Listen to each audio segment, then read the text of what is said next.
Good morning and welcome to Rising. Of course, we hope you're having a happy holiday season and a Merry Christmas season. We just have a terrific show for you today. Hello, Niall. Hello, Robby. Are you feeling festive?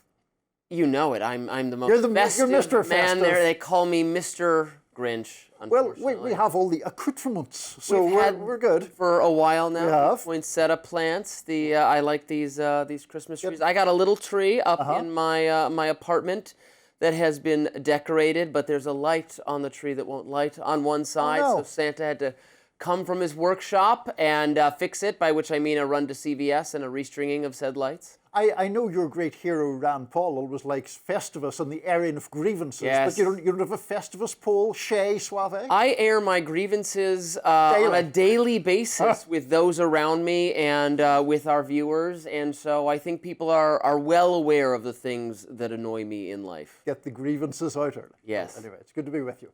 A new study from the marketing consultant Precision Strategies makes some interesting conclusions about what it refers to as the Manosphere Index. The study attempts to shed light on how Gen Z and Millennial men in America feel about masculinity and the sources of information that can contribute to their feelings. The intro to the study reads, "The dominant narrative is simple. America's men, especially young men, are in crisis, drifting rightward, being radicalized online, but this one-note framing obscures more than it reveals. It flattens a complex reality into a single storyline, leaving campaigns, brands, and institutions without the tools to engage men authentically. The truth is, men today are navigating a convergence of pressures, economic instability, algorithmic media, and evolving identity framework that cut across race and generation and class."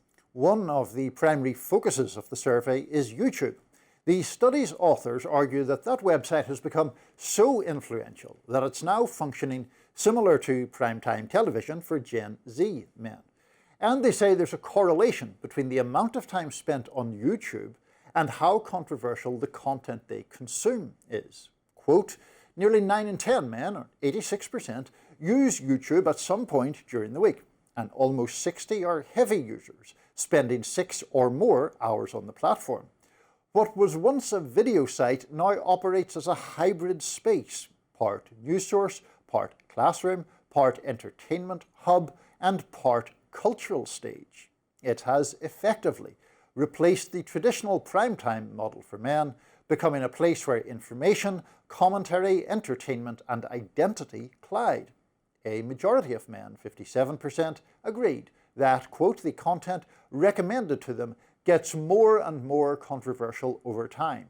And Millennial and Gen Z men reported this at the highest levels. The survey also documents the proliferation of influential podcasters, especially on the right. It goes hand in hand with YouTube, as many podcasts also upload video versions of their episodes to the site. The study says this convergence of podcasting and video content is likely reinforcing YouTube's dominance among men as the platform becomes both their primary viewing space and their preferred venue for long-form creator commentary. And the voices they trust most, not traditional broadcasters, but these creator-driven commentators, like all these names you're very familiar with: Joe Rogan, Tucker Carlson, Ben Shapiro, Stephen A. Smith, and my favorite, Candy Cane, Candace Owens. Your best friend.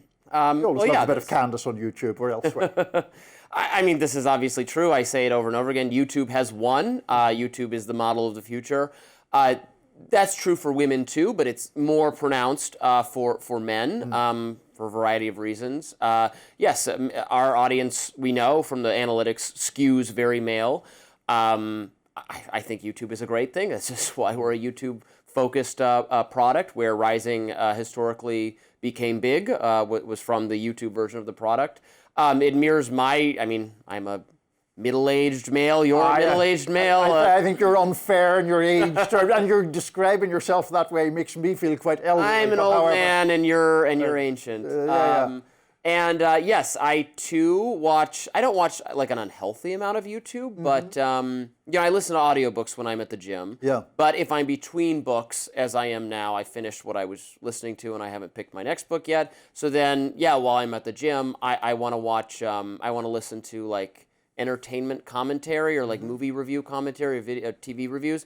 And the form I pick, even though I'm listening, I'm not watching, is YouTube. Yeah. Even though I'm not seeing them. And I want one that's long enough that I'm going to finish my workout and not have to pick a new one. So I think that lends, I think creators, well, we're creators on some level, are moving more toward, I mean, the model that Rogan's already adopted, which is just talk as long as you can. And people want to listen during a commute, during a workout, while they're folding laundry, while they're making dinner, in the times of the day where it's nice to have something on. Yeah. That used to be the TV. You used to just put on the TV, but TV's interrupted by commercials, which are annoying. Joe Rogan's endless banter is not. Right. To your point about like using YouTube for things that are typically auditory experiences, I actually use it a lot for music, and it's partly because I'm just a big I do fan. too. Yeah, but it's also that, of course, like you can get the live versions of various songs that you might like, and you don't necessarily have to be watching the screen. I prefer the actual dynamics of live music to studio recorded music, and so there's that. But then that brings me to the other point, which is, the idea in this survey that people who peruse, I guess, somewhat controversial content get served more and more controversial content.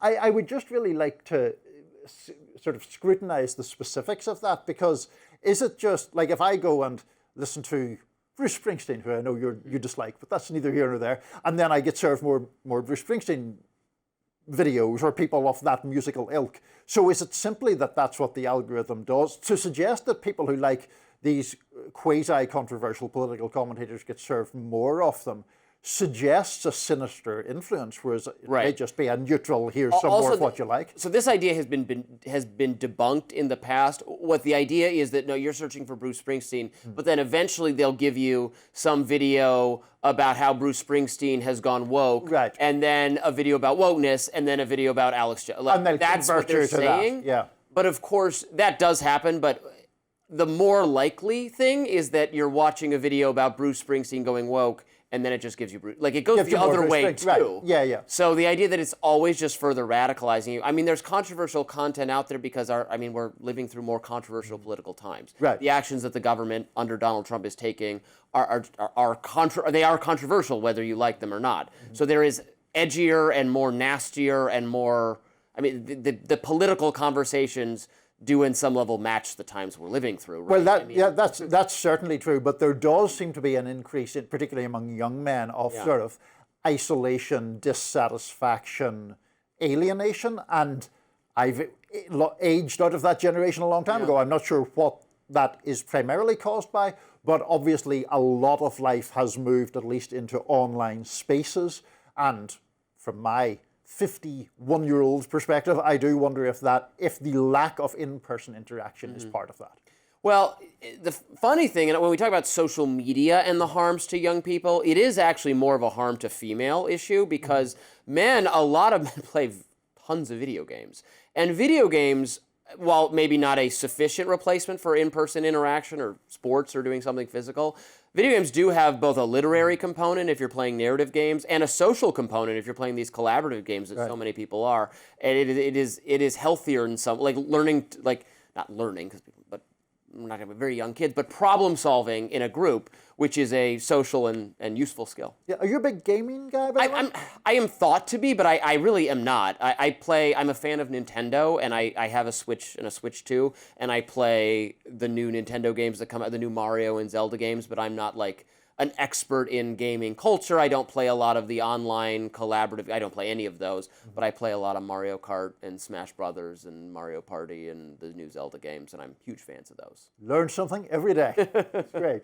Artificial intelligence is on the rise, but are we ready to embrace it? We'll talk about that next. Stick around.